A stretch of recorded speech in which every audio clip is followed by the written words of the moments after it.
ইরানের অবিশ্বাস্য আক্রমণে বিস্ফোরণ আর ধ্বংসের ছবি মধ্যপ্রাচ্য জুড়ে একযোগে অঞ্চলটিতে থাকা আমেরিকার ২৭টি ঘাঁটিতে হামলা করেছে আইআরজিসি। একের পর এক মিসাইলের বহর ছোড়া হচ্ছে এসব স্থাপনাকে লক্ষ্য করে।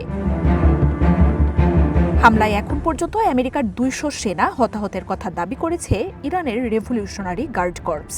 বাহিনীটির বরাত দিয়ে ইরানের তাসনিম নিউজ এজেন্সি ক্ষয়ক্ষতির এই তথ্য তুলে ধরেছে।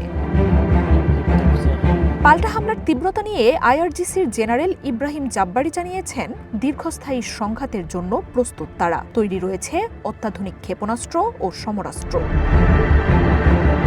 তবে এখন পর্যন্ত ইরান যেসব অস্ত্র ব্যবহার করেছে তা বাহিনীটির হাতে থাকা সাধারণ সমরাস্ত্র বলেও জানান ইব্রাহিম জাব্বারি। হামলার শুরুতে শত্রুর প্রতিরক্ষা ভাঙতে এসব অস্ত্রে টানা হামলা চালানো হবে। এরপর সামনে আনা হবে অ্যাডভান্সড প্রযুক্তির সবচেয়ে শক্তিশালী মিসাইল।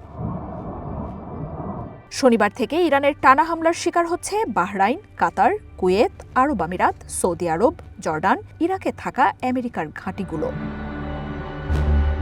এর মধ্যে বাহরাইনে আমেরিকার বাহিনীর 5th ফ্লিটে মিসাইল হামলায় আকাশে উড়ে যাওয়া ধ্বংসাবশেষের ভয়াবহ দৃশ্য সামনে এসেছে।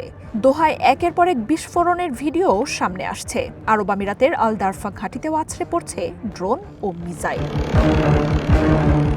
এসব হামলায় ইরানের পক্ষ থেকে আমেরিকার ২০০ সেনা হতাহতের দাবি করা হলেও ট্রাম্প প্রশাসন এই নিয়ে কোনো মন্তব্য করেনি। উপর্যুপরি হামলায় এখন পর্যন্ত আমেরিকার বাহিনীর কোনো ক্ষয়ক্ষতি হয়নি বলেও জানাচ্ছে ওয়াশিংটন।